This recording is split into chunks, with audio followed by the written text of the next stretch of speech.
Cha sức đây nghe ni mình được bỏ ôn màu anh hái nghe ni cơ mà mi ban bỏ ông con mi lết cho mùi nâng thầy xa món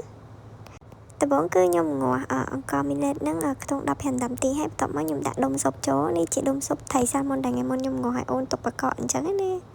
នៅពេលដែលត្រូវធ្វើគឺខ្ញុំយកមកធ្វើអញ្ចឹងបានភ្លាមបន្ទាប់មកទៀតគឺខ្ញុំដាក់ប្រភេទម្ទេសផ្លោកក្រហមចូលម្ទេសផ្លោកក្រហមនេះអត់មានធំក្រាន់អីអត់មានហឹរអត់មានអីទេគឺវាសម្បូរទៅដោយវីតាមីន C ច្រើនណាស់សម្រាប់ម្ទេសផ្លោកមួយចាបន្ទាប់មកទៀតគឺខ្ញុំបានដាក់ថៃសាមុនចូលសម្រាប់ប្រភេទថៃសាមុននេះគឺជំនួយដល់គូក្បាលអូនដែរព្រោះវាសម្បូរទៅដោយ omega 3 ហើយនេះគឺជាប្រភេទដុំស៊ុបខ្ញុំដាក់ចូលឲ្យអូនតិចចឹងណាសម្រាប់អូនមួយឆ្នាំឡើងអាចប្រើបានហើយចុងក្រោយនេះគឺប្រភេទពពួកស្ពៃបន្លែបៃតង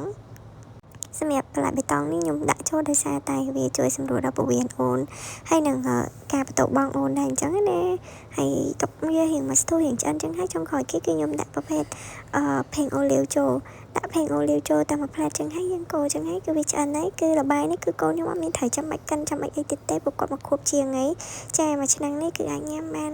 មួយថ្ងៃប៉ុន្តែខ្ញុំប្រកបតុកខ្លះចឹងណាអរគុណបាយបាយ